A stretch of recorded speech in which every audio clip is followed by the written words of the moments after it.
Elise Harper was 6 months pregnant, and life in her Manhattan penthouse felt like a dream she'd never dared to imagine. At 29, she'd carved out a quiet career as a freelance writer, her days filled with cozy deadlines and the gentle anticipation of motherhood. The penthouse, perched high above New York's glittering skyline, was a gift from her husband, Nathan Pierce, a 35-year-old real estate tycoon who'd built an empire from grit and charm. Floor-to-ceiling windows framed the city below, and every corner of their home screamed wealth. Sleek marble counters, custom art from Paris, a chandelier that sparkled like a galaxy. But lately, something felt off. Nathan had been coming home late, his excuses about big deals and client dinners piling up like unanswered emails. Elise brushed it aside.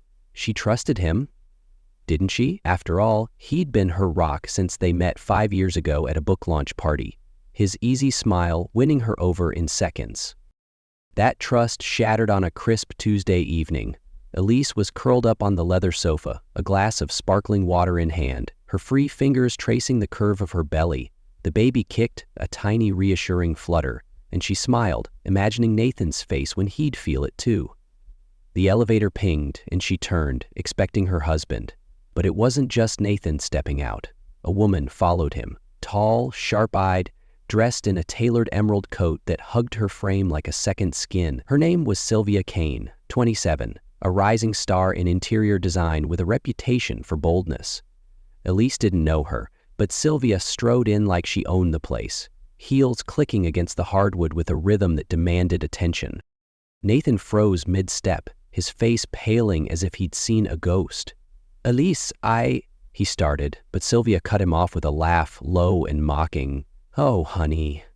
Don't look so surprised," she said, tossing her dark hair over one shoulder. "Nathan didn't tell you.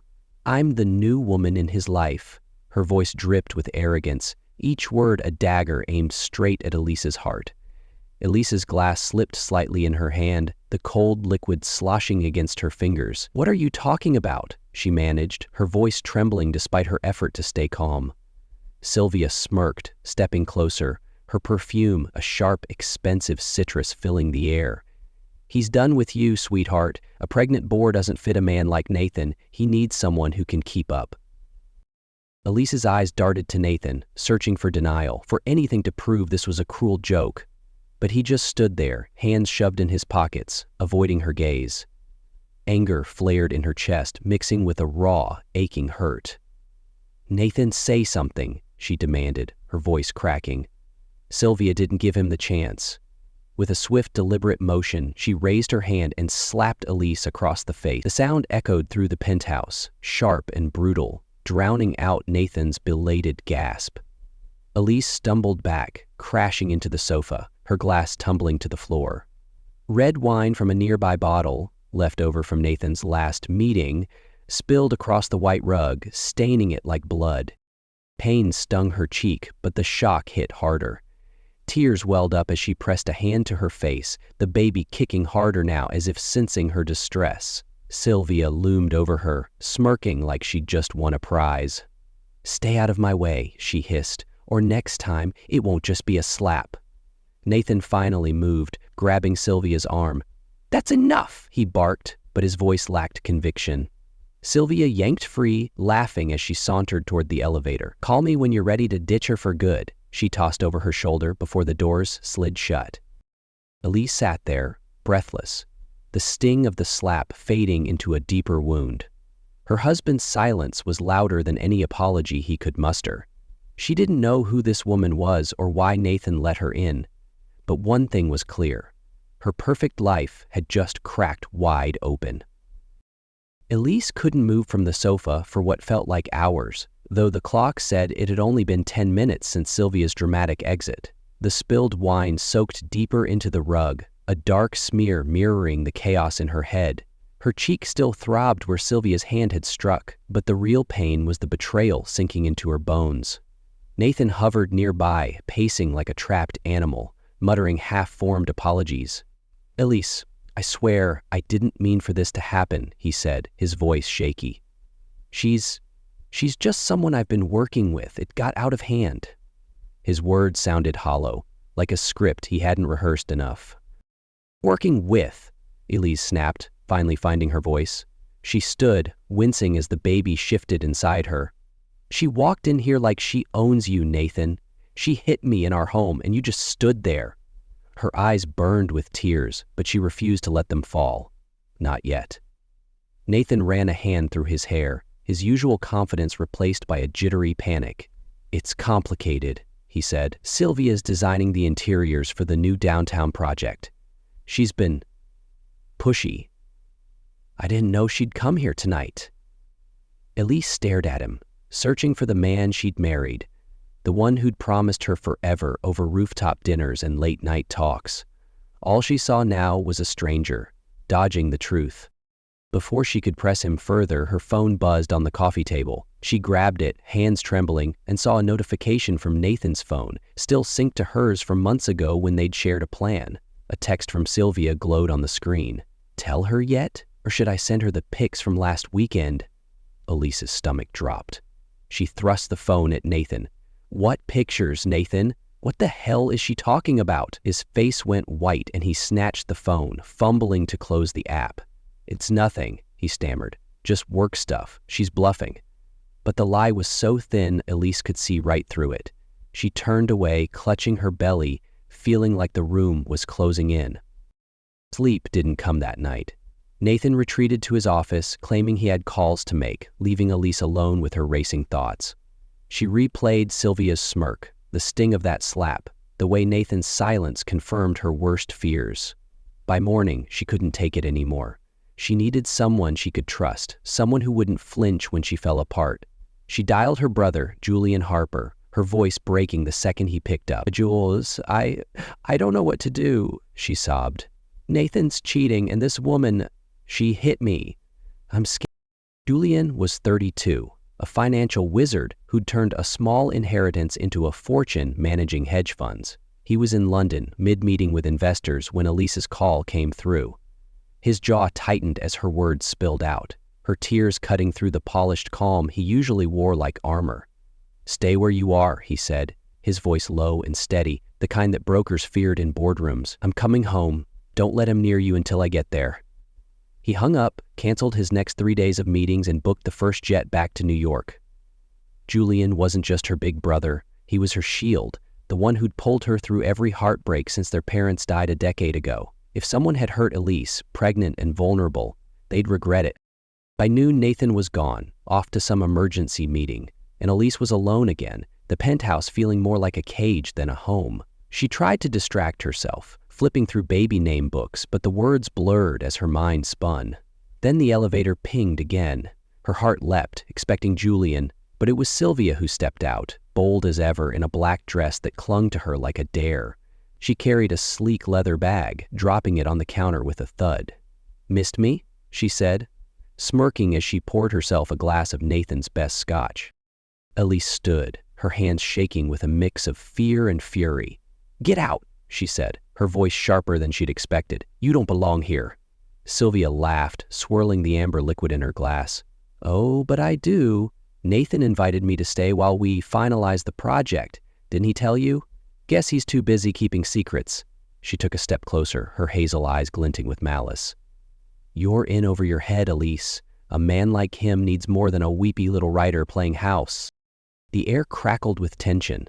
Elise's nails dug into her palms, but before she could respond, Sylvia's phone rang. She answered with a purr. "Hey, Nate. Yeah, I'm here. Your wife's not thrilled, though."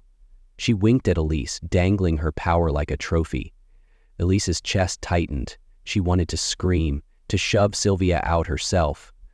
But the baby kicked hard, a reminder of what she had to protect. "Leave," she said again, louder this time. Sylvia rolled her eyes, grabbing her bag. "Fine. But this isn't over, sweetheart. Tell Nathan I'll be back tonight." As the elevator doors closed, Elise sank to the floor, her resolve crumbling. She didn't know how much more she could take. Hours later, the ping came again. This time it was Julian. He strode in, all tailored suit and quiet fury, his dark eyes scanning the room before landing on her. She ran to him, collapsing into his arms, the tears she'd held back finally spilling over. "She was here again," Elise whispered. "She's ruining everything." Julian held her tight, his voice a steel promise. "Not anymore." I'm here now, and she's done. He pulled back, studying the faint red mark still lingering on her cheek. His expression darkened, a storm brewing behind his calm facade. Nathan let this happen? He asked, though it wasn't really a question. Elise nodded, and Julian's lips pressed into a thin line. Pack a bag, he said. You're not staying here tonight, and Sylvia? She's about to learn what happens when you mess with my family. Elise didn't argue. She trusted Julian with her life. As they left for his downtown apartment, she couldn't shake Sylvia's taunting words or the sinking feeling that this was only the beginning. Julian's downtown apartment was a stark contrast to the penthouse, a minimalist fortress of steel and glass, all sharp edges and quiet power, just like him. Elise sat on his charcoal gray sofa, a mug of chamomile tea warming her hands, but her mind was miles away. The faint bruise on her cheek ached less than the betrayal gnawing at her heart. Julian stood by the window, staring out at the city lights, his phone pressed to his ear. Yeah, get me Dr. Ellis, he said, voice clipped. I need her checked out tonight. He'd insisted on a doctor's visit after seeing the mark Sylvia left. Nothing negotiable about it. Elise didn't fight him. She just wanted to feel safe again. Dr. Ellis arrived within the hour, a no-nonsense woman with kind eyes. She checked Elise's vitals, listened to the baby's heartbeat, and gave a reassuring nod. You're both okay, she said. The baby's strong, but stress is a killer right now. Rest, and stay away from whatever's causing this mess. Elise forced a smile, but her thoughts churned. How could she rest when her life was imploding? Julian thanked the doctor, then sat beside her, his presence steadying her like it always had. Tell me everything, he said, his tone gentle but firm. So she did. Sylvia's slap, Nathan's excuses, the text about pics from last weekend. Julian listened, his jaw tightening with every word. She came back today, Elise added, her voice barely above a whisper. Said Nathan invited her to stay. He's not even denying it anymore. Julian's eyes flashed, a rare crack in his cool exterior. He let her hit you and didn't stop her? He asked, disbelief lacing his words. Elise nodded, tears prickling again. I don't know who he is anymore, Jules. Julian squeezed her hand, his grip a silent vow. You don't have to figure it out alone. I'm handling this, starting with her. The next morning, Julian drove Elise back to the penthouse. He'd insisted on confronting Sylvia himself, and Elise didn't argue. She was too exhausted to face that woman again. They arrived just as the sun climbed over the skyline, casting gold across the city. Nathan's car wasn't in the garage. He'd vanished again, probably hiding from the wreckage he'd left behind. But Sylvia was there. The elevator doors slid open, and there she was, lounging on the sofa like a queen on a throne, a cup of coffee in hand. She'd swapped yesterday's black dress for a crimson jumpsuit, her makeup flawless, her confidence unshaken. A stack of fabric swatches sat beside her, props for her so-called design work. Well, well, Sylvia drawled, glancing up with a smirk. The pregnant princess brought backup. Her eyes flicked to Julian, sizing him up. You must be the brother. Cute, but this doesn't concern you. Julian didn't flinch. He stepped forward, hands in his pockets, his calm more menacing than any shout. It concerns me when you put your hands on my sister, he said, his voice like ice. You've got 5 minutes to grab your crap and get out. Sylvia laughed, a high, grating sound that echoed off the walls. Nathan wants me here. I'm not going anywhere. Ask him yourself. He's probably too scared to tell you. Elise hovered near the elevator, her heart pounding. She wanted to believe Nathan wouldn't sink this low, but his silence screamed otherwise. Julian didn't blink. Nathan doesn't call the shots here, he said. This is Elise's home and you're trespassing. Leave or I'll have security drag you out. And trust me, they won't be gentle. Sylvia's smirk faltered for a split second, but she recovered fast, standing to face him. You think you can scare me? I've got more on Nathan than you can imagine. One call, and your little family's dirty laundry is all over the tabloids. Julian's lips curled into a faint, dangerous smile. Try it, he said. I've buried bigger threats than you before breakfast. The air thickened, a standoff brewing between them. Sylvia held his gaze, then shrugged, grabbing her bag with exaggerated nonchalance. Fine, she said, sauntering toward the elevator. But this isn't over. Tell Nathan I expect him tonight, Or everyone sees what I've got. She blew Elise a mocking kiss as the doors closed, leaving a suffocating silence in her wake. Elise sank onto a bar stool, her legs weak. "She's not bluffing," she whispered. "She's got something on him. I saw it in that text." Julian nodded, already pulling out his phone. "Then we find out what it is before she uses it," he said.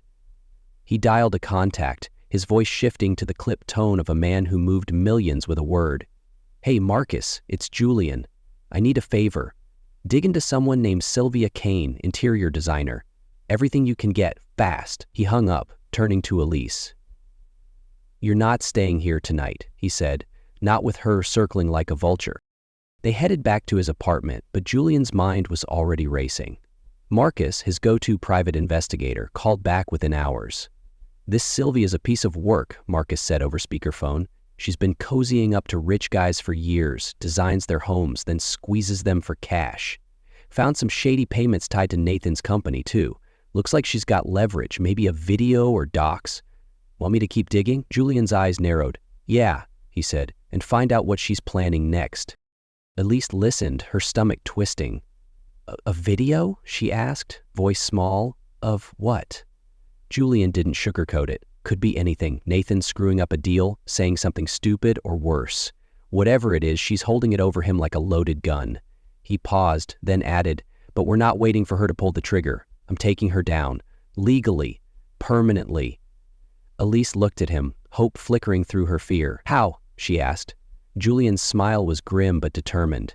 "She's not the only one who knows how to play dirty." That night, as Elise tried to rest, Julian sat at his desk, poring over the first batch of files Marcus sent. Bank records, cryptic emails, a pattern of Sylvia's greed stretching back years. She wasn't just a fling, she was a predator, and Nathan had let her sink her claws into their lives. Julian's fists clenched. He'd lost sleep over deals worth billions, but this was personal. Sylvia had hurt his sister, threatened her family. By morning, he had a plan. And it started with making sure she'd never step foot in that penthouse again. Julian didn't sleep that night. His apartment was silent except for the faint hum of the city below and the occasional clink of ice in his glass as he sipped a bourbon, eyes locked on his laptop. Marcus's files painted a damning picture of Sylvia Kane, a woman who'd turned charm into a weapon, leaving a trail of broken bank accounts and reputations in her wake. She'd wormed her way into Nathan's company months ago, pitching a redesign for his latest high-rise project.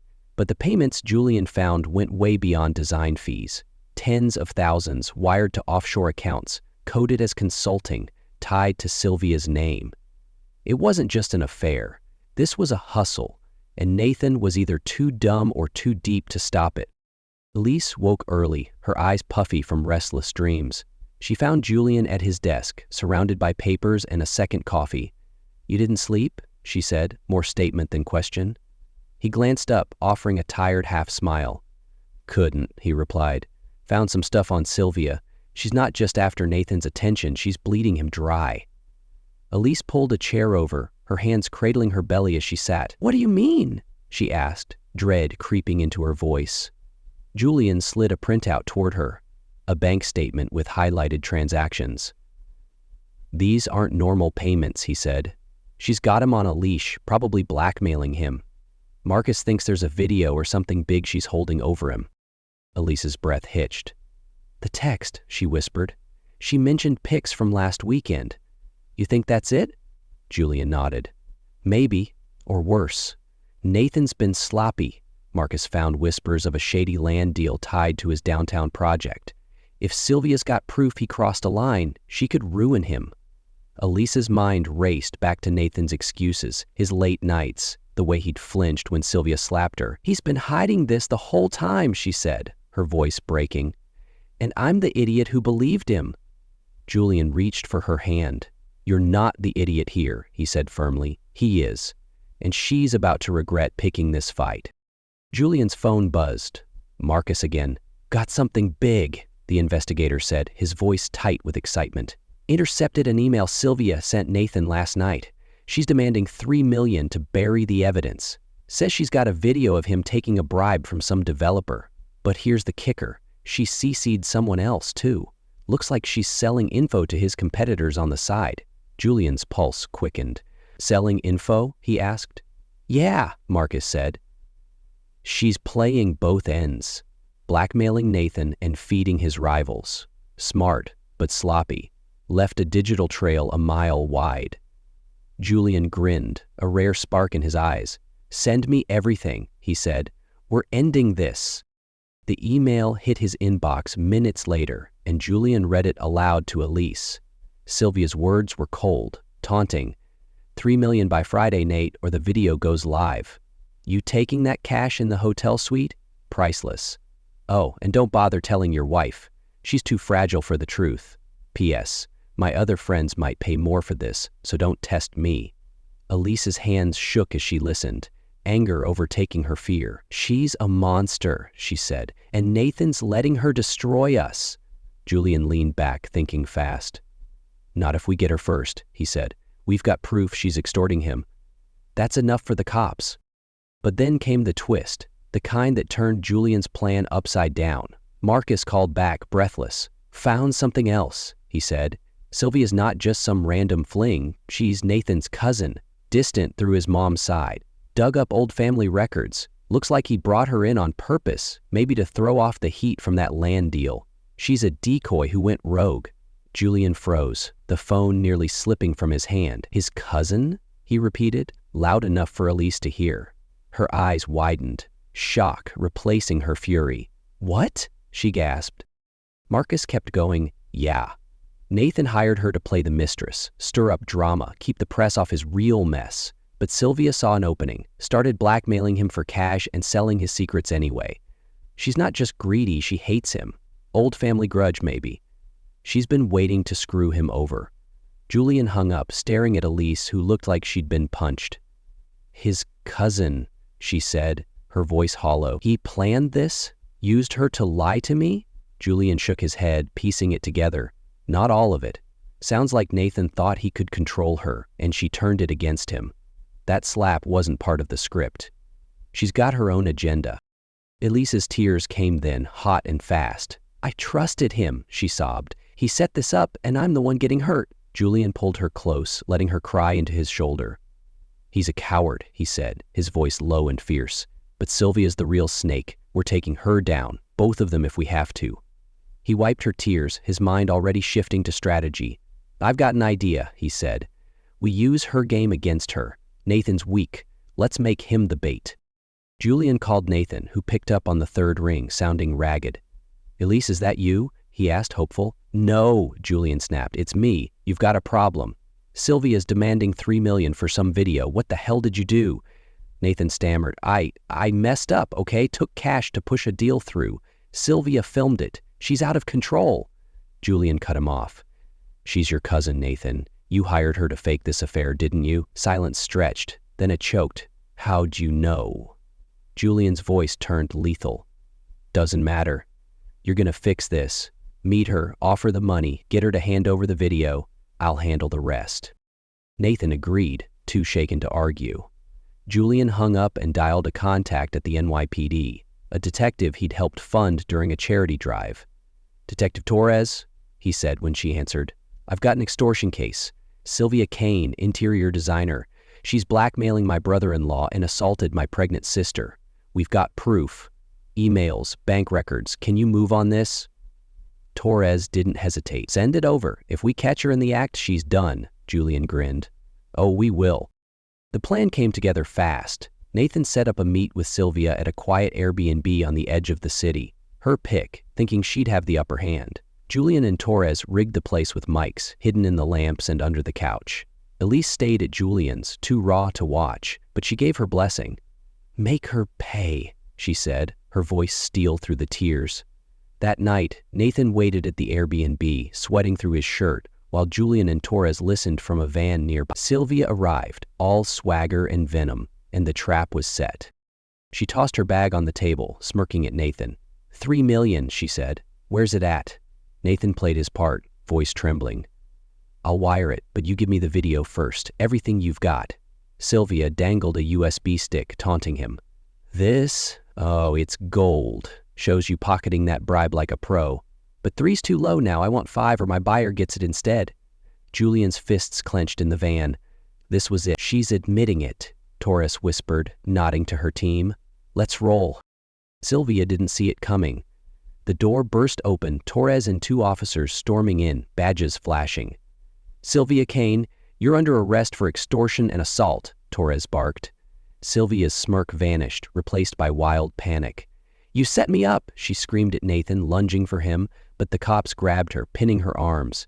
She spat curses as they cuffed her, the USB snatched up as evidence. Julian watched from the shadows, a quiet satisfaction settling in. Sylvia was finished, but Nathan wasn't off the hook yet.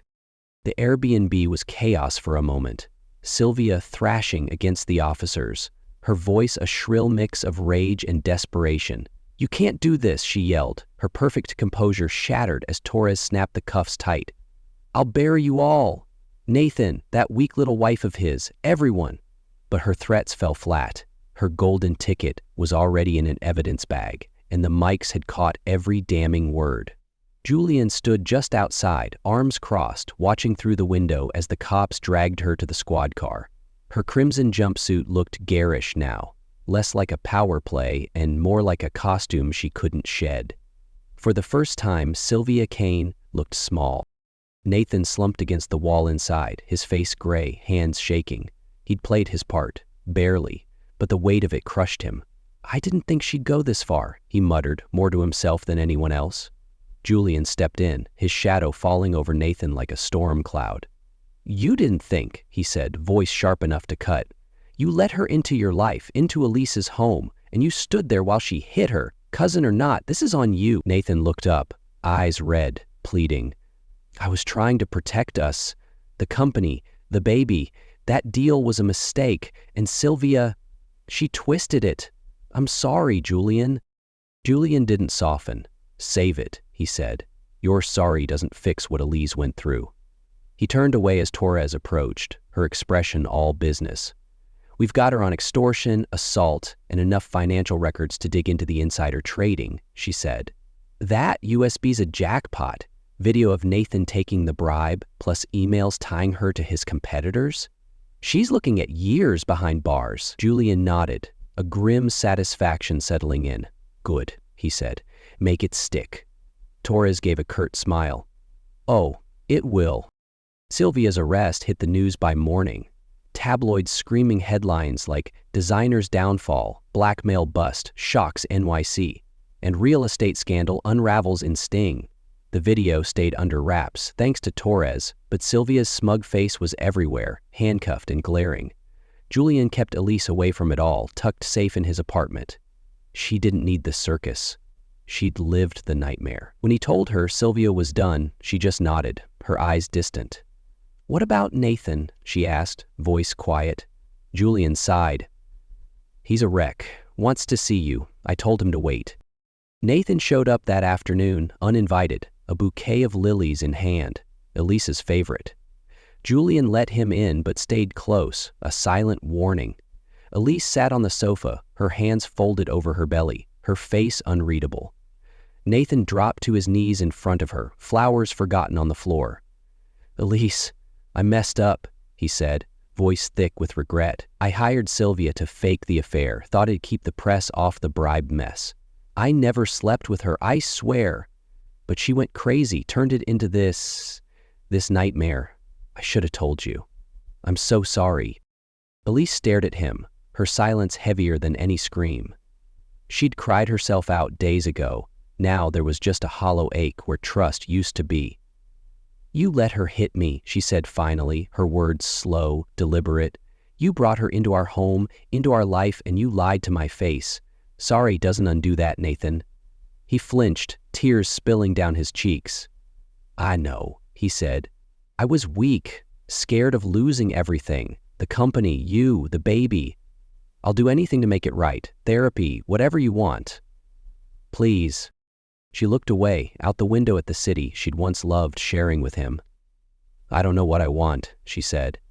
You broke us. That slap wasn't just Sylvia, it was you too. I can't look at you without seeing her hand on my face. Nathan's head dropped, his shoulders shaking with sobs. You heard her, he said. She needs space. Go. Nathan didn't fight it. He left the lilies behind, a sad splash of white against the gray rug, and shuffled out, a man undone by his own choices. Elise didn't cry after he left. She just sat there, hands on her belly, feeling the baby move, a tiny lifeline pulling her forward. Julian sat beside her, quiet for once. "You don't have to decide anything now," he said. "He's not worth your stress." She nodded, but her mind churned. Nathan's betrayal wasn't just the affair lie.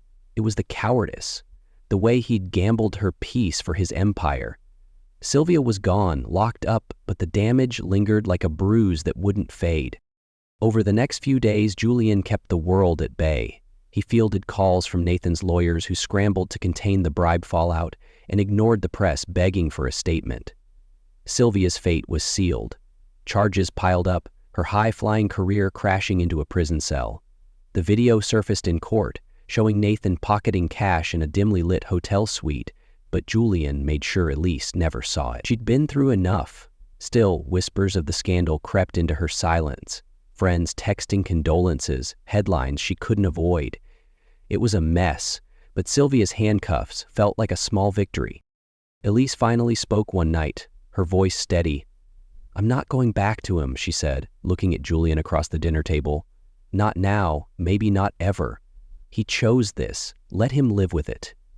Julian set his fork down, relief softening his edges.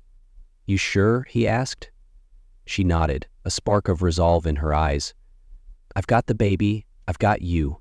That's enough." He reached for her hand, squeezing it tight. "Always," he said.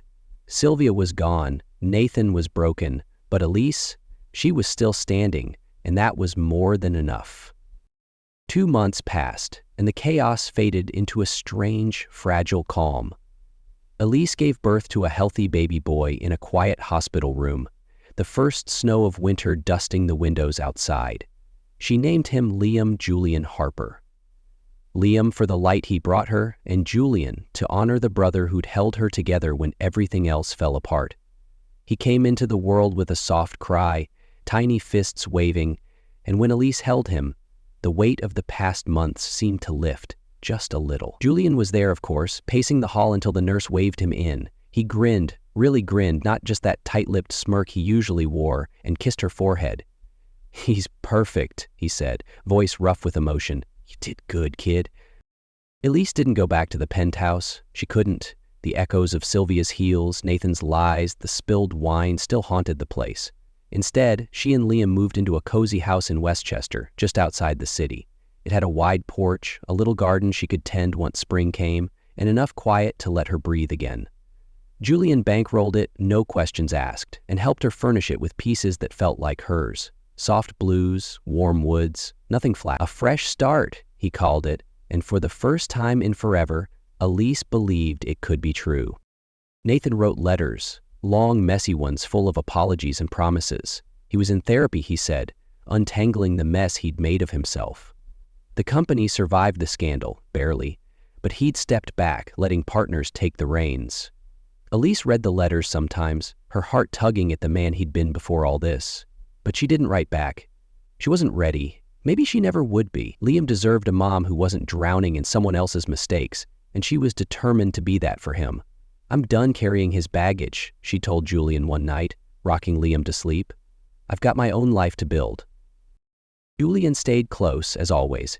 He started a fund for single moms, pouring his money and time into safe houses and legal help, his way of making sure no one else went through what Elise did. Sylvia rotted in jail, her trial a footnote now, her threats silenced. And Elise, she found peace in the small things. Liam's giggles, the smell of fresh coffee, the way the sun hit her new home. Standing on her porch one crisp morning, Liam in her arms, she smiled. "Sometimes," she whispered to him, "losing it all is how you find yourself." And with Julian's laugh echoing from the kitchen, she knew she'd be okay.